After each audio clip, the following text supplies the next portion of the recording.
Hai teman-teman, hari ini kita akan mempelajari tentang benua. Ayo kita mulai belajar.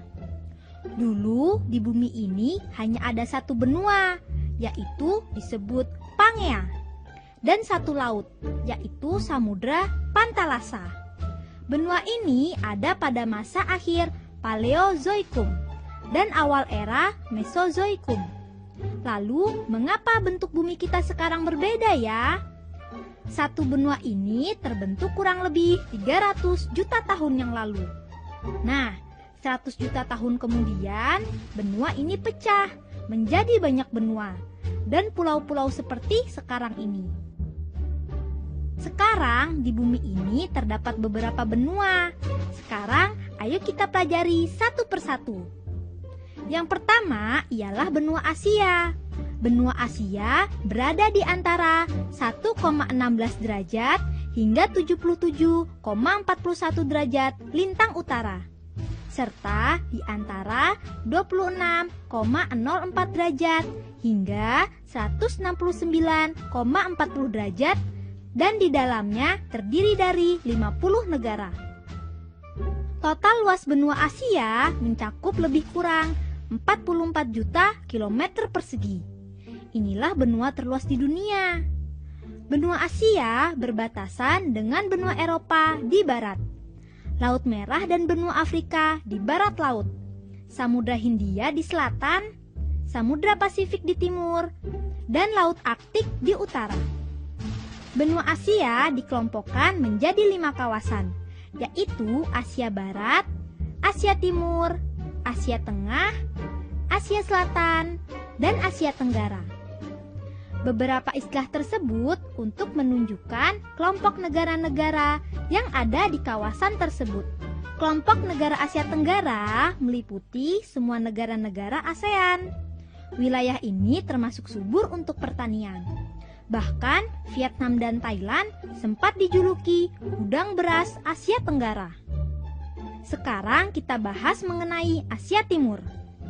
Di Asia Timur terdapat bangunan yang sangat terkenal, yaitu Tembok Besar Cina.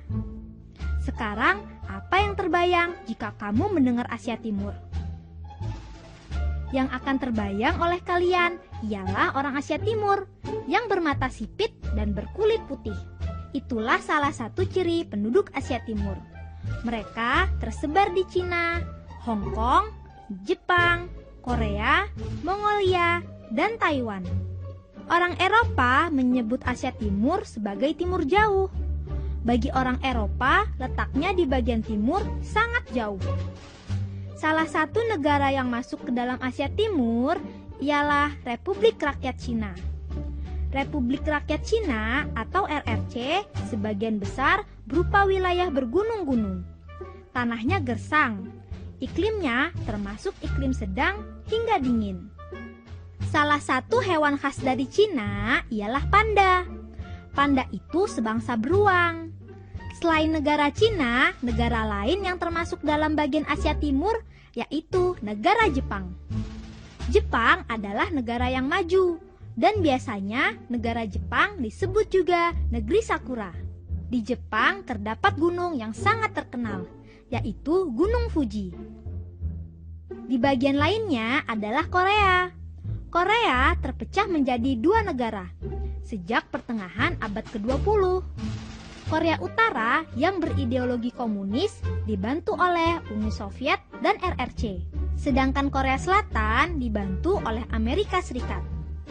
Gagasan penyatuan kembali atau reunifikasi Korea terus berlangsung, tetapi sampai kini belum terwujud.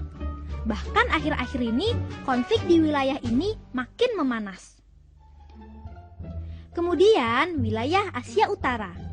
Sebagian besar adalah daratan Siberia yang termasuk bagian dari negara Rusia. Sedangkan wilayah Rusia yang lainnya termasuk ke kawasan benua Eropa. Selanjutnya Asia Tengah. Di Asia Tengah terdapat negara Uzbekistan, Tajikistan, Turkmenistan, dan Kazakhstan, serta beberapa negara bekas Uni Soviet yang ada di bagian selatan. Nah, sekarang kita memasuki kawasan Asia Selatan ya. di kawasan ini ada negeri apa saja? Di sini jumlah negaranya cukup sedikit. Ada India, Pakistan, Afghanistan, Bangladesh, Sri Lanka, Bhutan, Maldives, dan Nepal. Namun dalam beberapa atlas, seringkali Afghanistan dimasukkan dalam kawasan Asia Tengah, atau negara Myanmar dimasukkan ke Asia Selatan. Wilayah di India Tengah dan Utara merupakan bergunung-gunung yang gersang. Lalu, apakah ada lahan subur di India? Di mana? Lahan subur ada di bagian selatan India, di sekitar sungai-sungai besar, termasuk Sungai Gangga.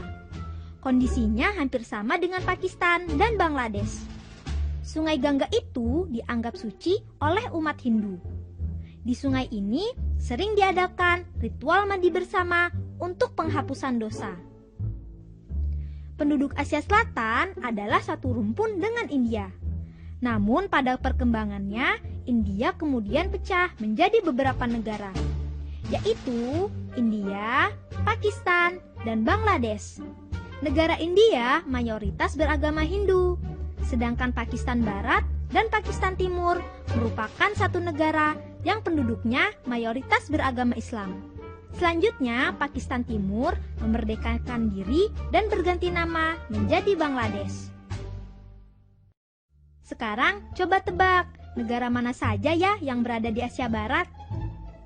Arab Saudi, Israel, Palestina, Yordania, Lebanon, Syria, Iran, Irak, Kuwait, Turki, dan beberapa negara kecil di sekitarnya. Kawasan ini sering juga disebut kawasan Timur Tengah.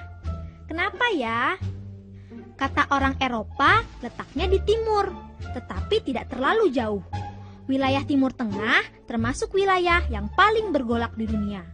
Perebutan wilayah antara Palestina dengan Israel belum berakhir hingga saat ini. Peristiwa yang terbaru di kawasan ini fenomena Arab Spring, yaitu turunnya para pemimpin diktator diganti dengan penguasa yang jauh lebih baik. Negara yang masuk ke dalam Asia Barat ialah Arab Saudi. Di sana terdapat bangunan abadi, yaitu Ka'bah di kota Mekah. Ka'bah dijadikan arah sholat atau kiblat bagi umat Islam. Salah satu ciri khas penampakan alam wilayah Timur Tengah yaitu tanahnya yang gersang.